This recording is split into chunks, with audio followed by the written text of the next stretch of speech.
म्हणजे आपण तोंड उडवतो ना असं.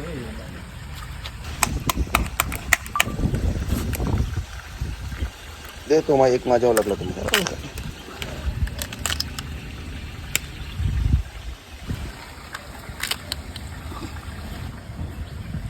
चला तेल टाकायला केली सुरुवात.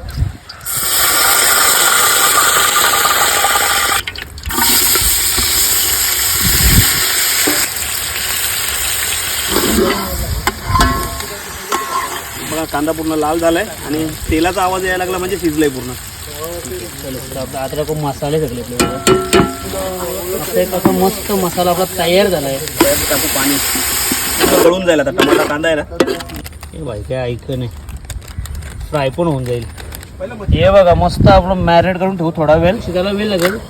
मासं नंतर टाकू उकळावर आपण. चिंबोरी कवटी लगेच लाल होईल. त्यामध्ये आपण टाकू पाणी. किती पाहिजे ग्रेव्ही बघा. बस बस बस तेल आपलं वगैरे गरम झालं आणि घोर घातलं.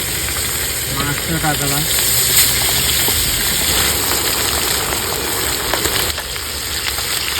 मासं मस्त एकदम कडक झालं. असा आवाज येते कडक. आणि मासे टाकायचे बाकी आहेत. बघा आता मस्त आता उकळ आलाय मस्त. चिंबोऱ्या आणि मासांचा आंबट कालवण रस्सा. कोथिंबीर टाकली. खावाची सुरुवात बोलता करायची.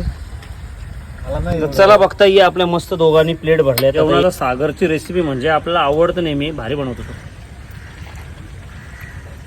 वेगळं असतं म्हणजे नॉर्मली आम्ही बनवतो ना त्याची वेगळी याची रेसिपी असते.